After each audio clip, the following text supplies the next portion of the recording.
Shelling on the beach takes on a whole new meaning. It certainly does, as our movie on Mystery Science Theater 3000 today is Catalina Caper, 1967 comedy, music, mystery film. That's how it's branded. It is totally grooving and features people dancing and very little else. But man, do they hit the host segments out of the park this time, especially the invention exchange that I showed at the beginning. Dr. Forrester and TV's Frank build these gigantic tanks that they later shoot into the hallway.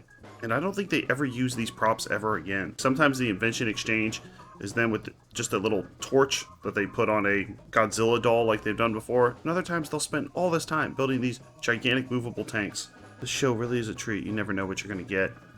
So it starts with a host segment where Joel and the bots say some prayers. Then it goes right to the invention exchange that I showed at the beginning with these tanks.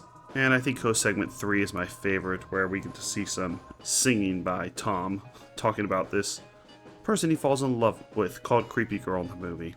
So they go into the theater and it's Catalina Caper. Starts out as an animated sequence where they're doing the credits, making you think this might be an animated movie, but it's actually not.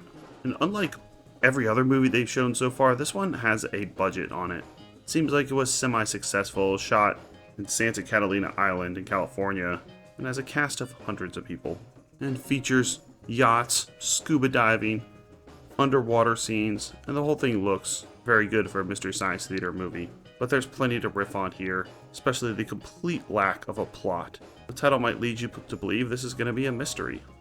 And it sets it up where an ancient Chinese scroll is stolen from a museum in Los Angeles, and the thief arrives on Catalina Island. And there's some talk about buried treasure that the scroll can point to, but man, does he get lost in just a bunch of dancing sequences.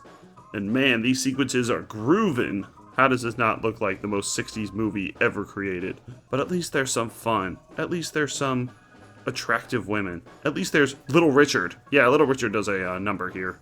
I like the Pencilton mustache. Okay. You have epilepsy in your family, boy?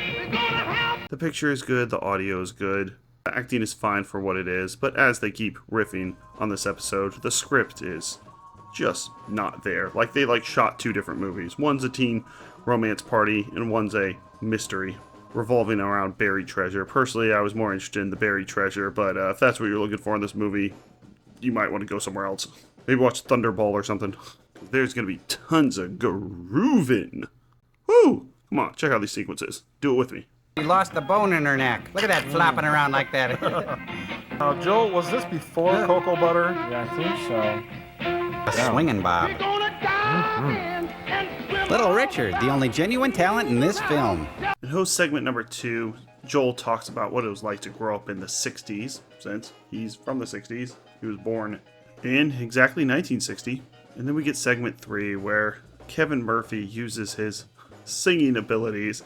He has this funny, but also nice sounding voice. Kind of like someone who knows they can carry a tune, but also overdoes it so much. I'm sure you've met people like this. I've certainly had people in my car that will belt out Led Zeppelin at the top of their lungs, and you go, that almost sounds good, but he kind of has this thing where he's like, I'm a creepy girl. And it almost sounds good.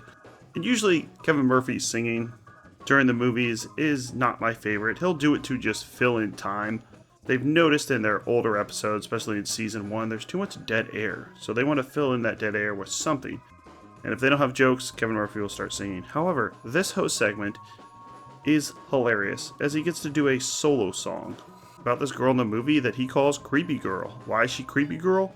Well, for some reason, everyone in this movie has fallen in love with this girl. She's supposedly supposed to be the most beautiful girl out of any of the other bikini-clad college students on Catalina, but honestly, she looks about the same as everyone else. I'm not sure why they're so enamored by her, but the movie tells us she's the most beautiful, so I'll just go with it. And of course, we get the obligatory guys checking out Creepy Girl, and then their girlfriend's going, you scalawag, and slapping him. In fact, there's tons of scenes where the girl just slaps the guy, walks away. Then she comes back and slaps him, and then walks away. It's a slapstick comedy, I guess you could say. So let's check out Tom Servo's Creepy Girl song. Always makes me sleepy. Dating a girl that's creepy, creepy girl. So I think for a Mystery Science Theater movie, I'm going to give Catalina Caper a 7. Now this is on the Mystery Science Theater sliding scale. Like, out of all the movies that they've covered, where does this one rank as far as watchability? I'd say 7. And the episode itself is also going to get a 7. The riffs are there, but really it's the host segments. This is the first episode where I think the host segments overtake the actual riffs during the movie. And I think everyone, including myself, likes it when the Mystery Science Theater crew does songs. Their songs are always funny. If I was their producer, I would make them do a song during every single episode. And Mike Nelson has actually talked about this in interviews. He would be the host after Joel left, about why they didn't do more songs, since the one he did with Werewolf and Joel's song during the episode Pod People is some of the most infamous skits from Mystery Science Theater 3000, and he explained they just took too long. That's the reason they didn't do more songs. They always liked doing them, but it just took them too long, because they typically do it in one take, like the Creepy Girl song that Tom Servo does. He does it in one take. Of course, they have the option to edit it up, but that's just kind of the way they've been doing it. So they have to memorize the entire thing, or try to read it off some cue cards, and get the set design, and neither Joel or Mike Nelson are really great singers.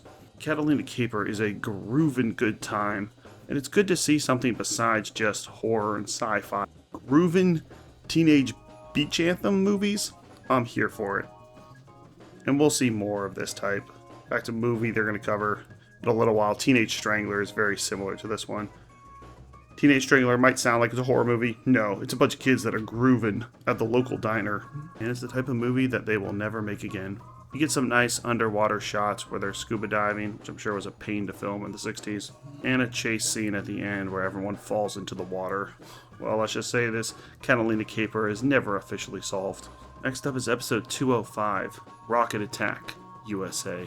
Stay tuned for that one, and also check out our playlist for the other series that we've covered. Monsters, Fear Itself, Are You Afraid of the Dark, Twilight Zone, of course Mystery Science Theater 3000, Cowboy Bebop, and Pet Shop of Horrors. Thanks a lot.